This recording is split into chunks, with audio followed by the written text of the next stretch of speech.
अजय की पत्नी संगीता, जितने लोग का भी मैंने नाम लिया है सभी लोग मंच पर आने की कृपा करें। धन्यवाद। सब कुछ काला काम का कर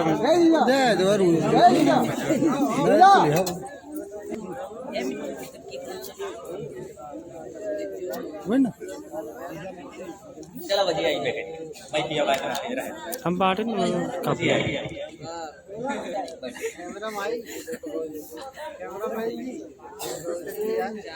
है तो बंदो ये वाला पे है तो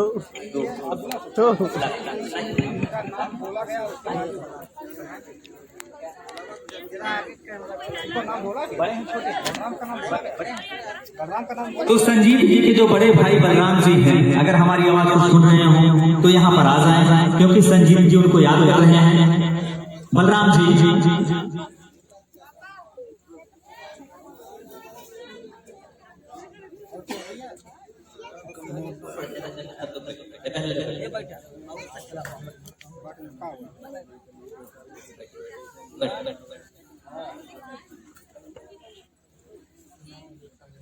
और यहाँ पर पूरी पब्लिक जुटी हुई है। दोनों पक्ष के जो अतिथि हैं वो लोग यहाँ पर उपस्थित हैं। मैं सबका साधुवाद करता हूँ। और यहाँ पर संजीत और चंद्रकला जो उपस्थित हैं, मैं चाहता हूँ इसी बीच में, जैसे यहाँ पर देखिए बुद्ध और बाबा साहब जी की तस्वीर लगी हुई है और इन लोगों ने नमन। तो साथियों, मैं थोड़ा सा प्रकाश डालना चाहूंगा आप लोगों के लिए कि देखिए ये काम तो भंते करते हैं। आप लोगों को पता है कि जो बौद्ध भिक्षु होते हैं वो लोग ये काम करते हैं। लेकिन Baba Saheb doctor B are Ambedkar ji ने कहा था कि मुझे पढ़े लिखे लोगों ने धोखा दिया। साथियों, Baba Saheb doctor B are Ambedkar ji ने कहा था कि मुझे पढ़े लिखे लोगों ने धोखा दिया है और बाबा साहब रो दिए। उनका लास्ट स्पीच था आगरा में। साथियों, तो जब वो रो दिए थे तो हम लोग जितने लोग हैं यहाँ पर साथियों, हम लोग बाबा साहब के कर्जदार हैं, बहुजन महापुरुषों के कर्जदार हैं। आज जो भी अस्तित्व हम लोगों का है बहुजन महापुरुषों की वजह से। अगर बहुजन महापुरुष नहीं आए होते तो आज इस प्रकार का विवाह संभव नहीं। या आज आप लोग कार से आए हैं या 4 व्हीलर से आए हैं, कुछ लोग घोड़ी पे चढ़ के आते हैं, तो आज और कुछ लोग बड़ी बड़ी मूछें रख आए हैं। तो साथियों, आज जो कुछ है डीएम से लेकर एसडीएम, प्रधान से लेकर लोग प्रधानमंत्री, या जितने लोग हर घर में शिक्षित अगर हुए हैं, चाहे जो पढ़ने हो चाहे भाई सब लोग अगर शिक्षित हुए हैं, बड़े बड़े पदों पे चले गए हैं, तो बहुजन महापुरुषों की कुर्बानी है, बाबा साहब की मेहनत है। तो बाबा साहब रो दिए थे कि मुझे पढ़े लिखे लोगों ने धोखा दिया। तो इसलिए हर लोगों का कर्तव्य बनता है, चाहे वो पढ़ा हो या ना पढ़ा हो। साथियों, क्योंकि आज पानी पीने से लेकर कोई ऐसा अधिकार नहीं है। साथियों, इंसान की जिंदगी में 3 चीज महत्वपूर्ण होते हैं। 3 चीज, रोटी, कपड़ा और मकान। मेरे साथियों, इंसान की जिंदगी में 3 चीज महत्वपूर्ण होते हैं, रोटी, कपड़ा और मकान। और रोटी, कपड़ा, मकान देने वाले अगर कोई थे तो बहुजन महापुरुष और बाबा साहब, क्योंकि इनकी बदौलत समानता का अधिकार, स्वतंत्रता का अधिकार, शिक्षा का अधिकार, नारी सम्मान का अधिकार। आज जो हमारी माताएं बहनें यहाँ पर बैठी हुई हैं, आज महंगी साड़ियां जो पहनी हुई हैं, ये सब देन बहुजन महापुरुषों का है। नहीं तो आज ये दिन नसीब नहीं होता। ये दिन नसीब नहीं होता। और आज प्रकार की जो विवाह होने जा रहा है ये नहीं देखने को मिलता है। आज जो बाबू यहाँ पर हंस रहे हैं, यहाँ पर देखिए बूट पहने हुए हैं। इतिहास के पन्नों में जाइए तो पता चलेगा कि ये कहाँ से बूट पहनने को पाए।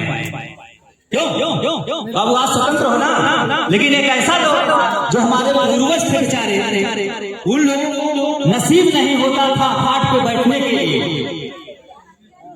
खाट पे नहीं बैठ पाते थे ऐसी स्थिति थी। लेकिन आज बाबा साहेब बुद्ध जी की वजह से, बहुजन महापुरुषों की वजह से आप लोग इस प्रकार से रह सकते हो, स्वतंत्र रह सकते हो, क्योंकि स्वतंत्रता, समानता, शिक्षा, नारी सम्मान आपको संविधान के द्वारा मिला है। तो साथियों, मैं बहुत ही शुक्रगुजार दोनों परिवार के लोगों को कि दोनों लोग उस चीज को समझ रहे हैं। जैसा कि साथियों में चर्चा कर रहा था कि बाबा तेरा मिशन अधूरा, हम सब मिलकर करेंगे पूरा। यही मिशन है साथियों, बाबा साहब का यही मिशन था।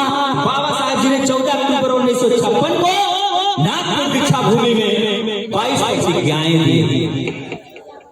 तो हम लोग दोनों परिवार के लोग जो यहाँ पर एकत्रित हैं, मैं साधुवाद करता हूँ दिल की गहराइयों से कि ये लोग उस मिशन पर चल रहे हैं। एक बार जोरदार ताली बजा दीजिए आप लोग कि इस मिशन पर आप लोग चल रहे हो, आप लोग इस जज्बे को समझ रहे हो कि बाबा साहब और बहुजन महापुरुष की कुर्बानी को आप लोग समझ रहे हो।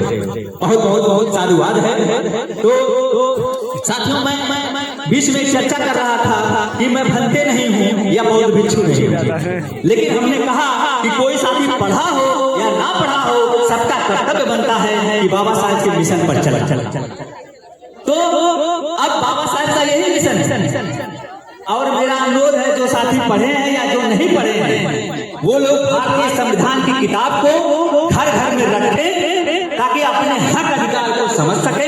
जितने लोग और जो लोग पढ़े हैं, उनका दायित्व बनता है कि जो हमारे माताएं बहनें नहीं पढ़ी हुई हैं, उनको बताने का तब जाके मिशन पूरा होगा। और जितने बहुजन महापुरुषों की किताबें हैं साथियों, देखिए बीए कोई करता है, कोई बीटीसी करता है, कोई एमएड करता है, कोई क्वालिफाइड करता है।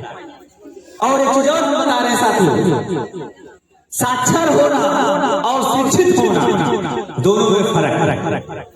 थोड़ा प्रकाश डालना चाहेंगे साथियों कि साक्षर होना, शिक्षित होना दोनों में फर्क है। साक्षर का मतलब ये हो गया कि हम डिग्री धारक हो गए।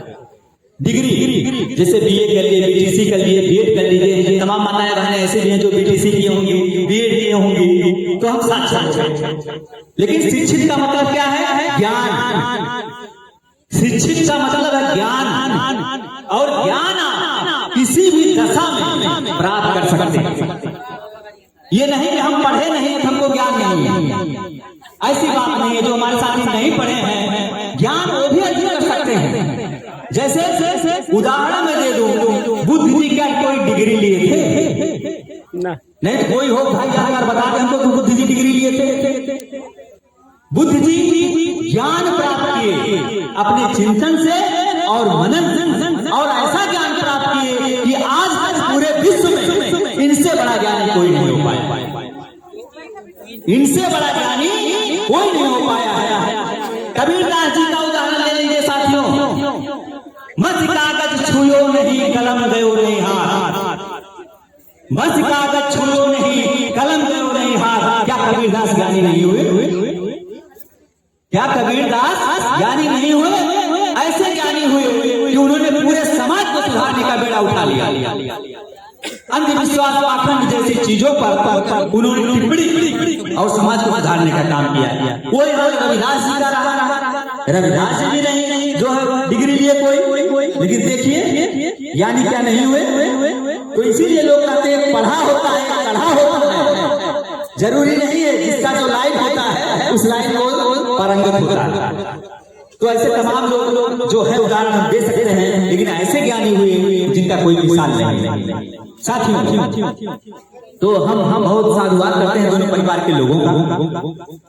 तो फिलहाल यहाँ पर देखिए दोनों पक्ष के लोग उपस्थित हैं और यहाँ पर सभी सम्मानित साथी लोग उपस्थित हैं। तो मैं इसी बीच में मैं आप सभी लोगों का साथी action news doctor Ekraj channel Ambedkar Nagar की धरती से सभी साथियों का साधुवाद करता हूँ। जय भीम, जय भारत, नमो बुद्धाय, जय संविधान करता हूँ। और इस समय देखिए चंद्रकला जी के जो है पिताजी यहाँ पर मौजूद हैं, शिवलाल।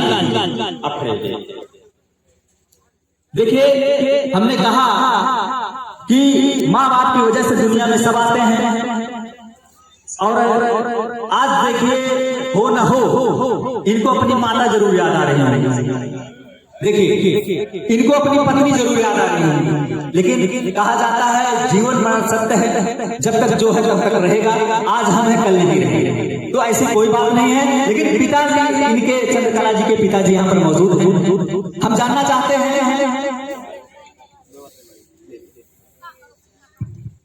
हेलो, हाँ देखिए जैसे ये विवाह कराने जा रहे हैं बुद्ध और बाबा साहब के रास्ते पर, और आज जो है संजीव जी जो बैठे हुए हैं, संजीव जी जो बैठे हुए हैं अपनी जो पुत्री को जो इनके सौंप रहे हैं संगनी, जीवन संगनी के रूप, हाँ जीवन के लिए कर रहे हैं। तो क्या आप पूरी तरीके से संतुष्ट हैं? क्यों नहीं? अच्छा संतुष्ट हैं। किस में आए तब तक अच्छा, किसी मैंने कहा वही काम किया, बेटी को वही काम कर रहा हूँ, बिल्कुल। इसलिए मैं धर्म का पालन कर रहा हूँ, बिल्कुल। सबसे सुंदर यही है और मुझे कुछ नहीं। अच्छा, ये बताइए जैसे किसी प्रकार का जोर जबरदस्ती नहीं, कोई काम दहेज कुछ नहीं। देखिए एक बार जोर ताली बजा दीजिए कि ये लोग शिवलाल जी जो यहाँ पर उपस्थित हैं, देखिए हम दूल्हे के पक्ष के लोगों का बहुत बहुत साधुवाद करते हैं और ये दूल्हे का भी बहुत साधुवाद करते हैं कि किसी प्रकार का दान दहेज का वो नहीं, बहुत बहुत साधुवाद है। आप और इसी बीच में इनके जो है बड़े पापा हैं, जो चंद्रकला जी के बड़े पापा जो शिवलाल जी मौजूद हैं। आप बताइए, बोलिए आप संतुष्ट हैं पूरी तरीके से? अरे खड़ा हो जा भाऊ।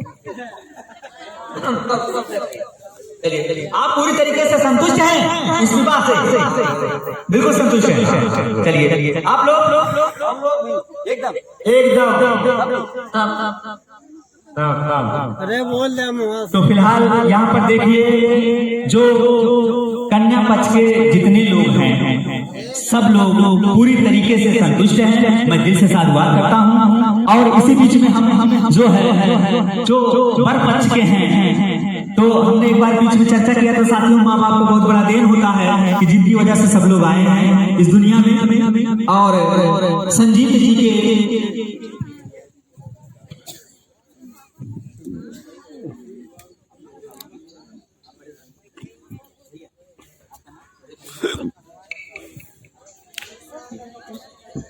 हेलो, हाँ आप जो है इनके बड़े भाई हैं।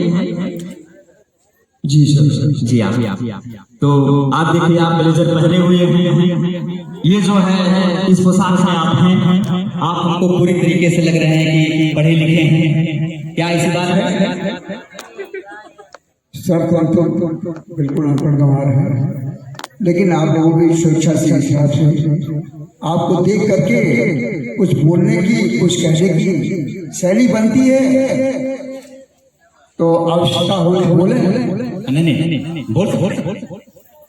आज बहुत ही शुभ दिन है, दिल कह रहा है कहने का, कहूँ बिल्कुल अरे नजर से मिलाओ। क्या बात? हेलो, नजर से मिलाओ। बाहर के दिन है, एक बार प्यार से मुस्कुराओ।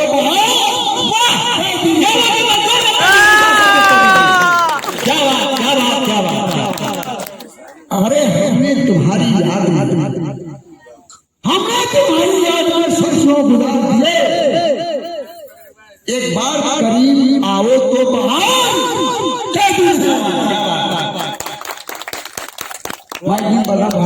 हाँ बहुत बहुत आपका साधुवाद है।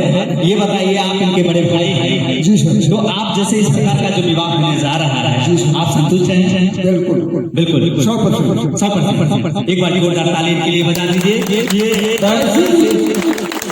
ऐसी भावनाओं के हिसाब से अगर हमारा समाज हमारे साथ ले तो बेहद बेखुशी, बेपनाह, बिल्कुल यही जो है, यही जज्बे की जरूरत है सभी साथियों को। जैसा कि जो बलराम जी हैं इनके बड़े भाई हैं, इन्होंने अपने मुखार बिंदु से ऐसा शब्द इस्तेमाल किया और इतनी अच्छी शायरी मैंने कहा। एक बार मैं चाहता हूँ बड़े भाई आपके वरिष्ठ हैं, आपका स्वागत है, सम्मानित आप हैं। हम आपके छोटे के कदम में हैं, लेकिन कभी कभी तुम कहता है कुछ कहने का, जब खुशी का कोई मौका आता तो एकदम कहने के बिंदास। आज अगर हमारे अनुज इस जगह पे नहीं होती तो शायद आज और आप नहीं मिल पाते। बिल्कुल ऐसी व्याख्याएं हुई हैं तो बाबा साहब के बारे में आपने तमाम कही, और अच्छी बातें हैं कि जो आप लोग चल रहे हैं, जिस परिचर्या के हिसाब से चलते हैं, आप लोग चलते रहिए। आप लोगों के पीछे हम लोग जुड़े पड़े रहेंगे। बिल्कुल आप लोगों का साथ बिल्कुल हमें आपको, हमारे माँ बहनों को, भाइयों को, जो हमसे नीचे पैदा होने वाले उनको भी यही कहता हूँ, जो पेट में रहे उनको भी यही कहूँगा। बिल्कुल है ना, कि कम से कम हमारे पास और जिन व्याख्याओं से हम लोग चल रहे हैं वो लोग आए। हेलो आना चाहिए। ऐसी भावनाओं के हिसाब से जब लोग चलेंगे तब हम लोग इस जगह पर हमने एक स्वयं सुना था कभी। बिल्कुल खुशी का माहौल। सरोवर संगम में एक बात कहा था, मिर्जापुर में हम थे, उन्होंने कहा था ईश्वर ग्राम ऐसा हो रहा था, हमने एक बात को सुना, उसकी उनकी बात को अपने कान में डाला। मिर्जापुर के अंदर यही कही कि जब गर्मी के दिन होता है तो ऐसे घर में माठा बना है ना, देहाती भाषा में कि माठा बना तो माठा पिए के सरस्वती करा गर्मी में। सर्दी में क्या होगा, ना हो माठा पिए का गलत है। बिल्कुल सही। सर्दी में तो माठा पी, लेकिन गर्मी में सबका मन डाल माठा पिए। और गर्मी में माठा पी के अच्छा अप्रैल के महीना में इलेक्शन आवारा तो सबके गर्मी रहे। बड़े भाई गलत है। अप्रैल के महीना में सबके गर्मी रहे, लेकिन वह गर्मी के बीच में इतना माठा सरसी लेला कि 5 साल एकदम ठंडा ठंडा ठंडा ठंडा हो तो ठंडे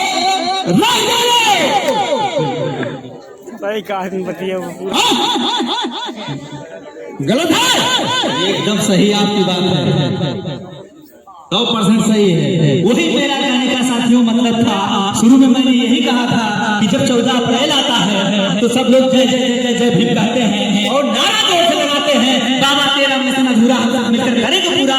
लेकिन जब मिशन की बात आती है तब ये कदम नहीं उठता, कभी नहीं ऐसा होता। यही बात बिल्कुल 5 साल का क्रम रहा, बिल्कुल 5 साल सही बात। हम 35 साल का रहते। बिल्कुल एक बार जोरदार ताली बजा दीजिए आप लोग। बहुत ही अच्छी बात उन्होंने कहा कि वास्तव में अगर हम लोग जागरूक हुए तब जागरूक हैं जब उनके मिशन पर चलेंगे, नहीं तो जय जय जय जय जय भी कहने से मिशन नहीं पूरा। खाली भाव से भैया जय भी, भैया जय बोल, ऐसा होगा क्या? नहीं। सामाजिक दृष्टि क्या होनी चाहिए? जिस भाव से आप हैं उस भाव से रहिए। बिल्कुल। सामाजिक भावनाओं को हम यही कहते हैं कि आने वाली पीढ़ियों में जोड़े। समय आ रही है, ये तो शादियां हो रही हैं आशीर्वाद की, लेकिन आशीर्वाद वो है कि जो अपने कर्मों को हिसाब से चलना चाहिए। आप लोगों को आपने तो बहुत कुछ कह दिए, हम तो कुछ नहीं कहे। हम यही संकेत देंगे जो आप कह रहे हैं, इनकी भावनाओं के हिसाब से चल करके अपने भावनाओं को परिवर्तित कीजिए। बहुत साधुवाद आपका, बहुत बहुत साधुवाद। धन्यवाद। जितनी तारीफ की जाए आपका कम है, जितनी तारीफ की जाए आपका कम है। एक बार फिर मैं चाहता हूँ जोरदार ताली बजा दीजिए भाई लोग। तो फिलहाल यहाँ पर और लोग मौजूद हैं। आप इनके जीजा हैं, संजीत जी के आप जीजा हैं। आप ले लीजिए।